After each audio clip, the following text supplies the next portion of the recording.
नमस्कार। यादों के इस बुलंद में आपका स्वागत है और मैं आशा करता हूं कि आप लोग जहां भी हैं स्वस्थ हैं और ठीक हैं। इस बार मैं कुछ गुम हुई चीजों के बारे में बात करना चाहूंगा।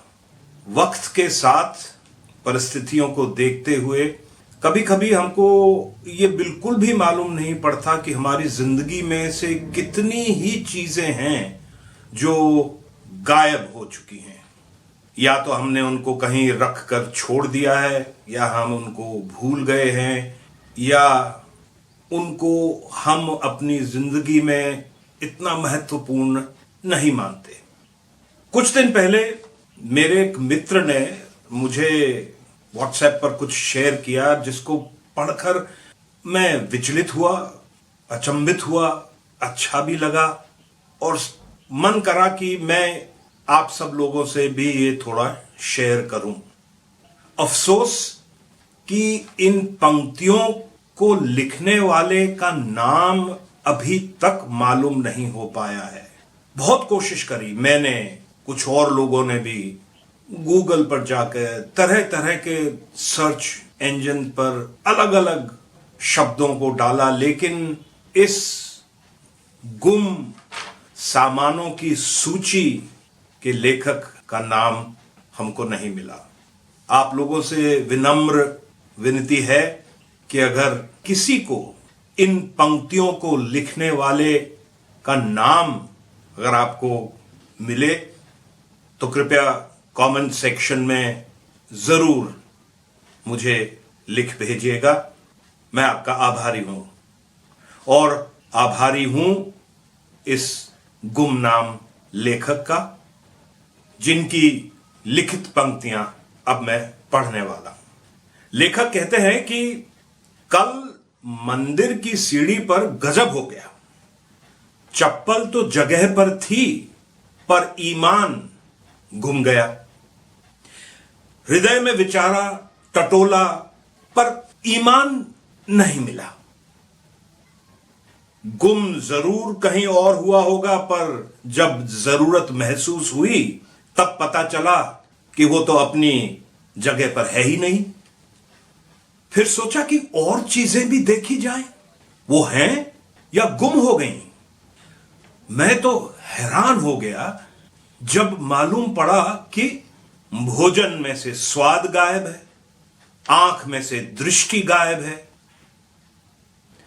समाचारों में से सच्चाई गायब है, बाजार में से विश्वास गायब है, संबंधों में से भरोसा गायब है, थिएटर में से दर्शक गायब हैं और फिल्म में से तो कहानी ही गायब है। थाना है पर वहां से कानून गायब है, अदालत में से न्याय गायब है, धर्म में से आस्था गायब है, रिश्तों में से व्यवहार गायब है, कॉलोनी में से पड़ोसी गायब है, मकान में से आंगन गायब है और प्रवचन में से अध्यात्म गायब है। स्पर्श में से सनसनाहट गायब है, प्रेम में से उत्तेजना गायब है, मोहब्बत में से इंतजार गायब है, बुजुर्गों में से बर्दाश्त गायब है और युवाओं में से धैर्य गायब है। इसलिए मैंने गुम सामानों की एक सूची बनाई, पर मेरे गुमशुदा सामानों की सूची लगातार लंबी होती जा रही है। मैं क्या करूं? अभी मुझे एहसास हुआ कि जिन चीजों को मैं देख रहा था कि वे हैं, यह भी मेरी आंखों का धोखा था।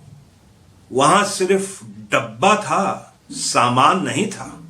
छिलके थे, उसमें फल नहीं था।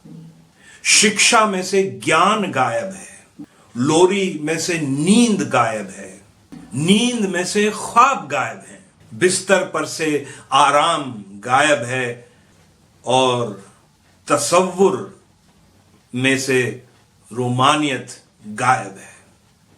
बजट में से पत्रिकाएं गायब हैं, साहित्य में से मौलिकता गायब है, जीवन में से साहित्य गायब है। मैं परिचित से मिलने गया तो चौंक गया। उसका मकान वहीं था, कमरे वहीं थे, लोग वहीं थे। दरवाजे बंद हैं फिर भी चीजें गायब हो रही हैं, और दरवाजे के भीतर भी लोग डरे हुए हैं।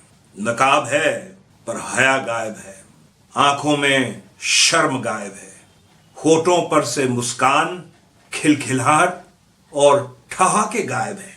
पतलून की लंबाई गायब है, इरादों में से जिद गायब है, संघर्ष गायब है, स्पर्धा में से खेल गायब है। दौलत है पर दान नहीं है, एल्बम है पर यादें नहीं है, परिवार में से खानदान गायब है, कुटुंब है पर परंपरा लुप्त है, भाषण में से मकसद गायब है, वक्त में से सदुपयोग गायब है। क्या मुझे गुमशुदा की तलाश का इश्तिहार लगा देना चाहिए? इश्तिहार की भी कोई गंभीरता बची है क्या?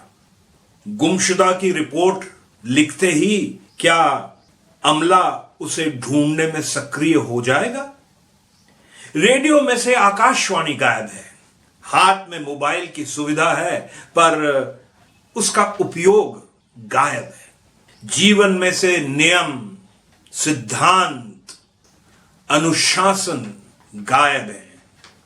शरीर में खोपड़ी तो है पर भेजा गायब है। इतनी गुम चीजों को ढूंढकर उनकी अपनी जगह पर ही रखना असली मकसद होना चाहिए। उठिए, ठानिए, अरे भाई चलिए, हम होंगे कामयाब, हम होंगे कामयाब। मन में है विश्वास, पूरा है विश्वास, हम होंगे कामयाब एक दिन। शायद आप लोगों से आग्रह है एक और कि जरा अपनी यादों को टटोलिए, अपनी जिंदगी की यादों को टटोलिए, देखिए, सोचिए कि कहीं आपकी कोई चीज गुम तो नहीं हो गई है, और अगर गुम हो गई है तो सोचिए कि क्यों गुम हुई है। अगर मिल जाती है तो उसको अपनी सही जगह पर रखिए। नमस्कार।